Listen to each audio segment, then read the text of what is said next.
Oh no. Oh no, chat is checking out the quotes. Don't check out the quotes, chat. They paint me in an awful light. Mostly because of Bilal.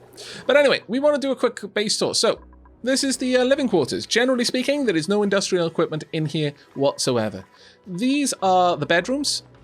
The dupes belong to 4 different schedules, 4 different shifts. They are... Oh, that was Alt-Tab, not Alt-S. There we go. They are Dawn Watch, Day Watch, Dusk Watch, and... Oh, actually, no. Sorry, we've got 3 different shifts and 4 beds. So basically, 1 person from each shift is in each one of these groups. This way, at any one time, though, there should be someone in here. At any one time... Oh, no. Those tanning places are messing with people's schedules. But the normal operation is at any one time, 1 person out of each shift is sleeping. And this way, we have only the need for 1 sink and 1 lavatory per shift. Per group, if you like. Because Dawn Watch, Day Watch, Dusk Watch, one of them will wake up, then they'll have to go use the toilet, and then someone else will have their sleep cycle, and then they'll need to use their toilet. And so these rooms are effectively private bathrooms for this little bunk squad. This way we don't need to worry about having loads of lavatories all over the place. Got a fairly expansive and quite nice little dining room. The food is stored down here. It's basically bathing in CO2, so it can't go germy. Got a little massage area over there, just if they get a bit stressed. We've got a fully set up hospital down here, though we don't have a dispenser. This is just somewhere they can go and rest and recover. It doesn't have any active recovery. Down here, we have a nature park. Now, I don't know. Actually, now's the time to check. Is this considered a room, even though some of these plants are withered? Yes, it is working okay. I figured Oxyfern, there would always be some CO2, but, well, you know, obviously, now I've changed that. But that still works okay. And over here is the rec room. Currently, we've got a soda fountain, and, yeah, we've got beach chairs. I need to shift around the schedules, because the problem with beach chairs is if someone uses one, they will use up 6 blocks of time on their schedule, just straight up, no matter what, and that is rather awful. Because if they do that just before they go to bed, they don't sleep.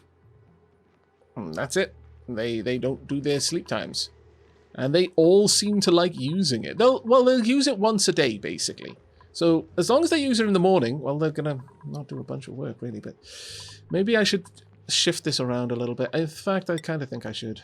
Let's pop these down. No recreation before bed for now. There we go. And instead, I'm going to give you a little bit more recreation in the morning. There we go. I think that should be good. There we are.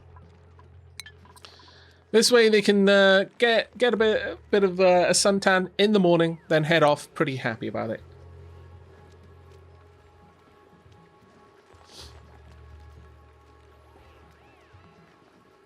Logan! Oh, Logan, rather. Thank you very much for the 11 month, mate. Diolch.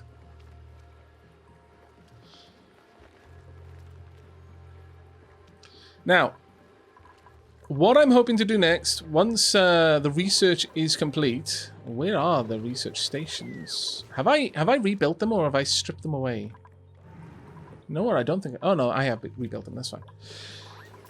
We're going to do away with the airlock, and we are instead going to have a transit tube that allows them out of the base.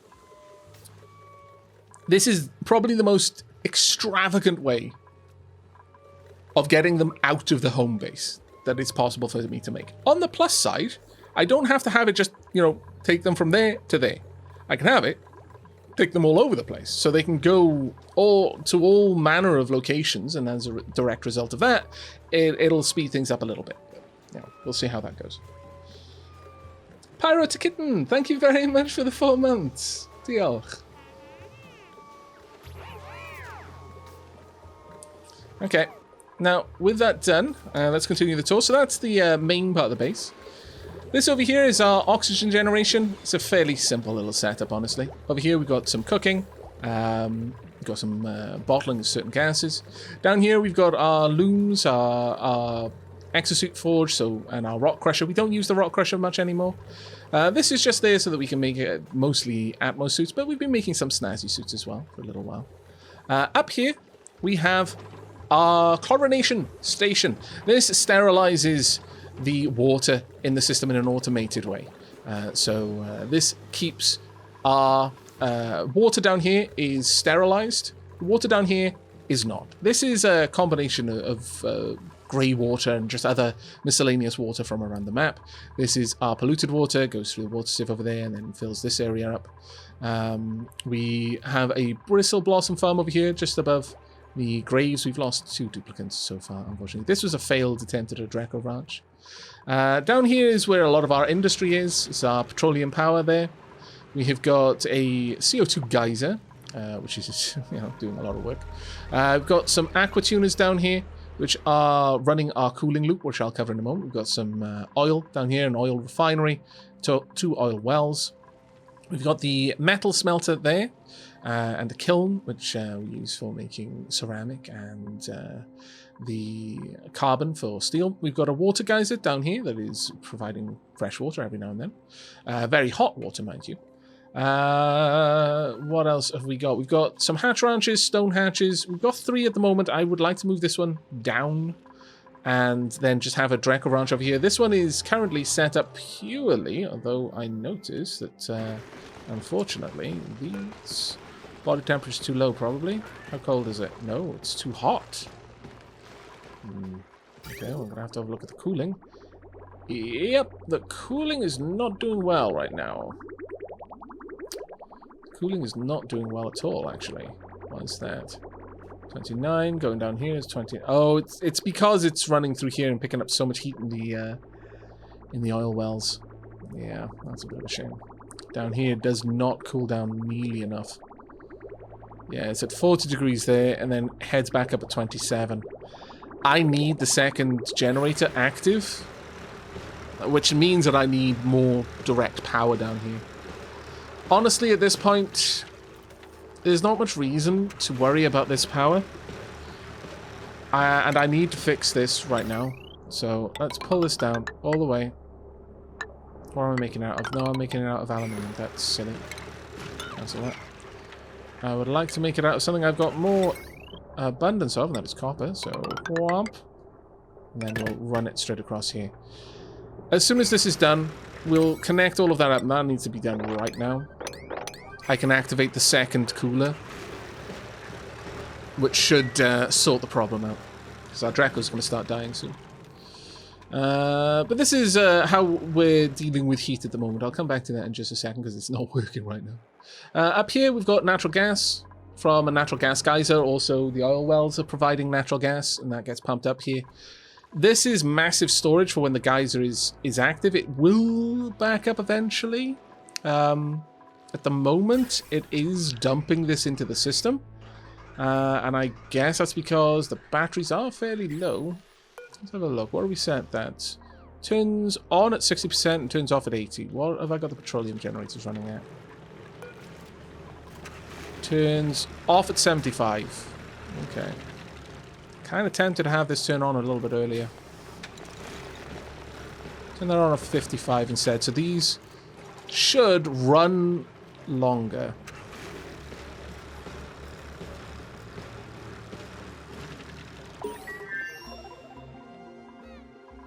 There we go. How's this doing?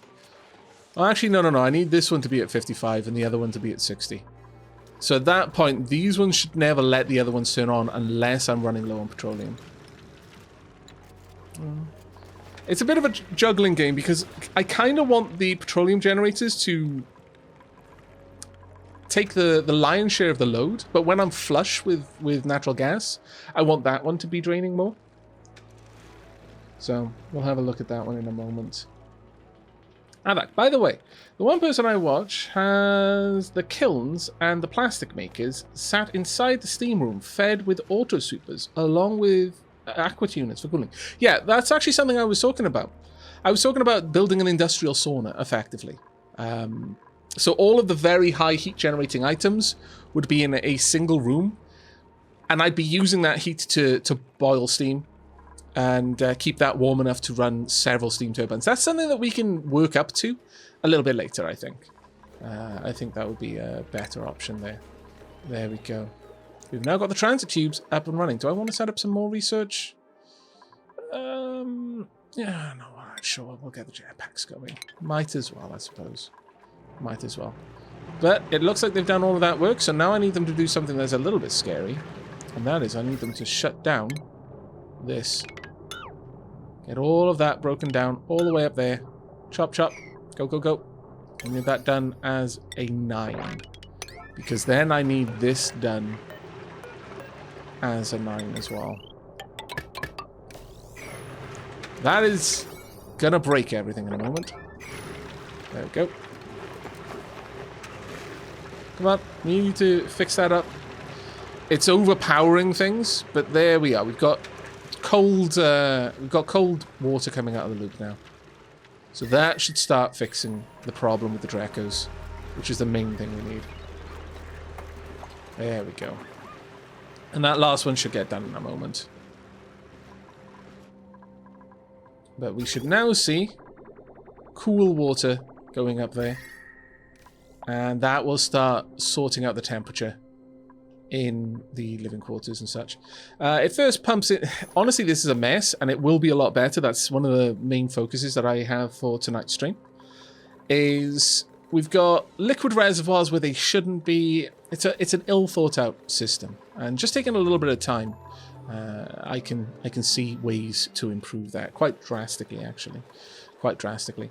So we're going to have separate loops for all of the individual locations. I'll give you a general overview of what I intend. So all of the cooling will come from this area, which will effectively delete the heat. Liquid comes down here, goes through these 2 aqua tuners, cools off however much it needs to cool off, and then gets dumps that heat into steam. The steam gets processed by the steam turbine and then dumped back down into here. And I'll probably have that cooling loop cool the steam turbine room a little bit. That's a bit lacking in efficiency, but we can see how we want to go with that. The idea is that this whole system will keep cooling the liquids until it's at the correct temperature. Then there will be a general loop that will run the whole base. It'll just be like an outer loop, if you want to think of it like that. This outer loop will just move the minimum temperature liquids around the base. And as they pass by an area that needs to be temperature controlled, so for example, this area, the Dracos need a specific temperature, the living quarters need a specific temperature, areas where we have the potential of generating enormous amounts of heat need a specific temperature. So anyway, with power plants, that sort of thing, the oil wells. It will run past and it will check the temperature. If the temperature is below the maximum temperature that area should be, some of that liquid will be siphoned off and dumped into the system, and then it'll just circle in that system. It'll only be deposited back on the main loop when that liquid has exceeded the maximum temperature this area should be. So for example, if I wanted this area to be kept at a temperature of, I don't know, let's think, let's say something like maximum temperature of 25. And as long as it's below 25 as it's passing by in the massive main loop, some of it will be siphoned off if there's room. And when it gets siphoned off, it'll just stay in here. So let's say it was 10 degrees when it came in. So it does one full loop. Well, it's probably still only 12 or 13 degrees. So it can go back through again. And so it'll just keep cycling through. So we won't take any extra liquid off the main loop until we need to. Once that liquid inside this loop has reached 25, then it will reach an exit port and be siphoned out and back into the main loop in some fashion. And then new liquid will be allowed back in. And each area will have its own settings for that. So this area will have very different settings to this one. This area can handle much hotter temperatures because I just don't want this to hit like 125 degrees. But down here, I don't want to hit 25. So if I dumped something out at 25 degrees, that would still be absolutely useful up here. So just stay in the loop, and go around, and eventually you get used in a place like this. And so on and so forth, so on and so forth. Down here, much the same. I don't actually want this place to be cold. I just don't want it to be roasting hot. And so, you know, water that would be no use in the loop for the Dracos or for the living quarters would still potentially be quite useful down there. But if it doesn't get used anywhere, then eventually it runs back through the cooling loop and gets pulled back down in temperature. So hopefully that will help reduce the load on the system. There'll be less cooling needed because certain areas will have their ideal temperature, and that'll just be good enough for them. They won't need to take on any more liquids. They'll only accept liquids when they need top up. And so we'll overall have more liquid in the system than is necessary. Each individual area will have its own liquid tank that is managing the supply of cold liquids to it. Hopefully that will work reasonably well. That's what we're going to be focusing on here, and we may also do a little bit of extra work with dealing with food as well. But that's the plan so far. I hope that was a good enough explanation.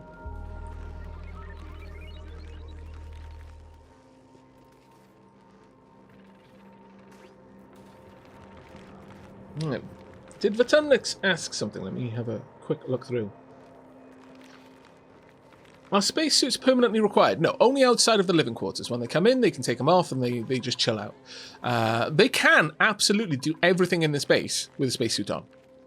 They can wear it in the shower, which, honestly, I appreciate your raised eyebrow at that. How are they cleaning themselves if they're wearing a spacesuit? Don't know. Dupe stuff, I guess. They can use it in the toilet. Now that is a feat. That's probably more of a feat than the shower, frankly. There's lots of craziness. I'm not using supercoolant as heat transfer medium right now. No. I don't even have supercoolant. I have not gone to space yet. We are using polluted water as the heat transfer medium right now. I could use petroleum, though. We've got so much petroleum available to us that I could siphon some of this off and start replacing our cooling loop with petroleum. Now, the reason why you would want to do that, if you have excess petroleum, is the relatively super low temperature. It's got an extra 30 odd degrees on polluted water, 37 degrees on polluted water for storing chill. But more than that is you don't have to worry if it enters an incredibly hot area like you do with polluted water. For polluted water, there are some things that if you let them run for a little while and didn't deliver the coolant to it for long enough, it would get so hot in there that the moment the polluted water was in that area, it would flash to steam. Because polluted water can only go as high as 120, but petroleum can go as high as 538. That is drastically above the temperature of anything I would want to be cooled. So we could use petroleum and then just never have to worry about it entering an area and cooling it down. It would never be at danger of, like, that area somehow got starved of coolant for a little while and the temperature rose very, very dangerously high, and then you apply coolant to it and it suddenly flashes to steam and bursts pipes. You wouldn't really need to worry about it too much, though, I would say. Specific heat. Let me give you the specific heat capacity of it. The specific heat capacity is a lot lower than polluted water. Polluted water can store, I think it's 4.6. Could be wrong. Oh, 4.17, sorry. I don't know where I got 4.6 from. But polluted water is significantly better. It's a bit more than twice as good at storing energy in it. Thermal conductivity, though, is relatively low at 0.5. This is 4 times better at conducting heat, though. So it would get hot faster, but it would also suck the heat out of an area faster as well. So, I mean, combining those two together might actually sound a little bit dangerous, but given that how hot it can get before it starts to reach that boiling point, probably not a problem. Probably not a problem at all. You could likely run this fairly comfortably as your coolant medium. It's going to be a lot better at pulling that heat out of an area than polluted water is. Polluted water would heat up. Like, if you applied the same amount of heat energy to polluted water as to petroleum, the polluted water would take longer to heat up. And so you'd be able to dump a lot more energy into it as a result. But you would be putting it into it 4 times as slowly. And considering this is constantly on the move, probably petroleum's higher thermal conductivity is a boon in this particular instance. Especially given that it is over 5 times. It can hold much more than 4 times the amount of temperature. So it doesn't matter that it's going to be heating up twice as fast. It would balance out. I think we might. Yeah, I think I'm convincing myself that we're going to switch over to petroleum cooling, unless any of the oxygen not included. The oxygen not included aficionados in chat know something that I haven't covered. Again, I'm certainly not a pro at this game by a long shot. I want to play on Oasis because chat told me to. So I'm just plodding along, hoping that I don't get everyone killed. With somewhat mixed results so far. This is Oasis. No, Vero, this is Oasis. Sure, I'll take the Albert Acorn. I don't really care for any of it, but I'll grab it. Actually, what temperature is this? That's not too bad, actually. It's only 27 degrees. Now, if we have a look at how the cooling is doing, we are managing to cool now properly again. Over here is getting really cool. Thank goodness. Our mealwood is back up and going. I was worried about our Dracos there for a bit, but this is doing well. I've got some oxyferns in here just in case any CO2 got in there, but honestly at this point probably don't need it. Because with 4 carbon skimmers down here, we're never seeing the CO2 rise that high. And even if our secondary power supply of coal had to kick in, the skimmers would pull all of that down. It's not a problem, really. There we are. Jet suits are unlocked. Now, does everyone have snazzy suits? I don't think they do, you know. No, they absolutely don't. So let's make some more snazzy suits if we can. Have we got enough to make? Go ahead and make me 2 more... Yeah, 2 more snazzy suits. Go, go, go. Actually, do we have any snazzy suits in... Can you close all those down? Can you just close all of them down, except the one that I want to look in? Wish there was a way to do that. Clothing. We've got 4 snazzy suits already. What?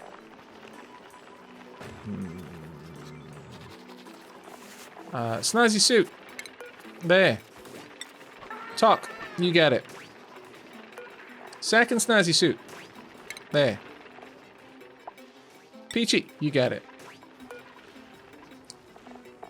Third snazzy suit. There. Robert. This is awkward. I really wish there was a way of just like RimWorld style. Yeah, I want you all to have your clothing schedule is snazzy suits. Snazzy suits for days. Let's pop that up to 4. There we go. Everyone in the colony is going to wear something super dapper.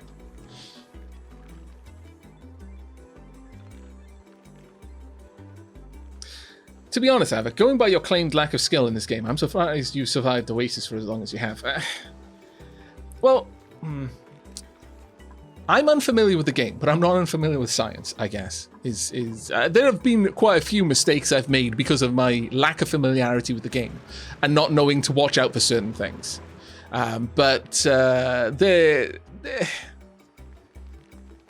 honestly, I think probably the biggest hurdle to anyone on this, food is fairly easy to get a handle on. Oxygen, food is harder to make stable than oxygen, but oxygen takes more of a knowledge of the interplay between machines within the game, I would say. And so it's a little bit harder to do initially, whereas food is harder to do because it's harder to set the things up, even if you understand what you need to do for it. It's easier to understand, harder to implement, whereas oxygen is harder to understand and easier to implement, I would say. So the whole thing of oxygen not included, that's not the biggest problem. I think heat is the biggest problem. Heat is by far and away, the biggest issue that anyone will have in this game. Because getting over the initial hurdles takes just a little bit of practice. You'll probably have a colony that doesn't get too far in the first couple of tries, and then you'll kind of click with the order of things you need to research, what you need to do, and what things you can't really dilly-dally about and what things you can. And suddenly, boom, there you go.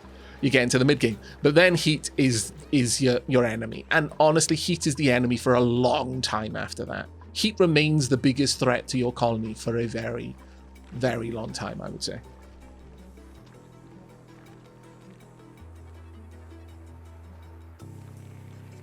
Until you get steam turbines, yeah. Once I've set this up and actually activated it, we're golden, honestly. We're completely golden. That one's run off this. Okay. Right. Well,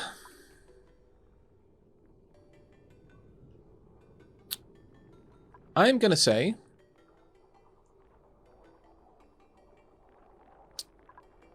that it is time for us to start getting on that, actually. So first, need a platform. We're going to need large power transformers. One there, that'll do. So as soon as that's all planted, we're good. Going to run the cable across the top. One of them is going to run through the bottom. The other one's going to just run straight at the side. Going to activate this. Drain out all of the carbon dioxide in there.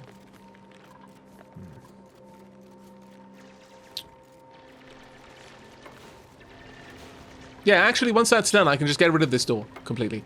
I need a way of delivering water into this system. And I want a way that I can top it up should a problem happen. Because ultimately, I want to be able to turn this on. If in the future, something's gone terribly wrong, I need to expand the room or something like that, I kind of ultimately want to be able to suck all of the steam out and just dump it and let it... you know what? Maybe I should have that steam somewhere a little bit further away. Just so that it doesn't melt all my wiring. It shouldn't be able to. We're not going to have the steam hot enough to melt copper. So we should be fine. But what I am going to need is I am going to need a way to introduce my initial water into this system. So I am going to want...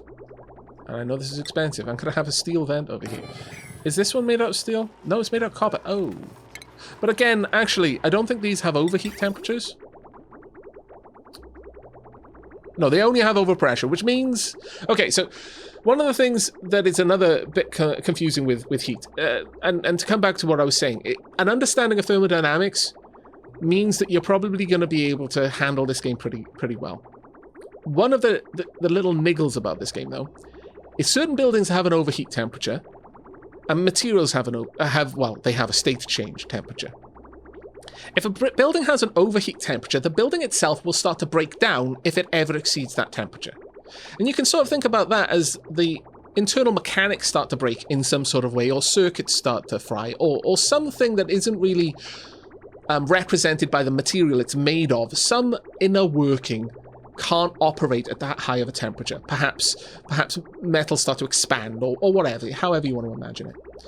If it doesn't have a stated overheat temperature, though, it defaults to the overheat, or rather the boiling point, or the melting point, I should say. I mean, ultimately the boiling point, I suppose. But the melting point of the thing you made it out of. If I make it out of copper, then because it hasn't got a expressed overheat temperature, then this is only going to melt if this room gets hotter than the melting point of copper, which is very, very hot, for those who are curious. Now, we need to look at copper ore. Copper ore will melt at 1083 degrees. If it gets to 1083 degrees in here, I've got an entirely different problem that I need to solve rather urgently. Like, really urgently. Bamboo Bazooka, thank you so much for the gift subs there. Another 10, that is so kind of you. Diolch yn fawr. That is very, very kind of you. Thank you. Please put plenty of love in chat for that massive gift sub there. Yeah, there's loads of different ways you can get rid of heat. You can dump heat into a liquid or a gas and then space it. That is quite a useful one. If you've got a waste product, like you're producing more of a certain gas, like we're making more oxygen than we use. And CO2 is another one, but CO2 doesn't take heat very well. But you can pipe it, like for example, instead of a cooling liquid, I could have a cooling gas piped around and just drawing up heat until it's a certain heat. Then I just pipe it all the way up here, and then I just release it into space. And at that point, problem's gone. That heat is somewhere else now. I no longer have to worry about it.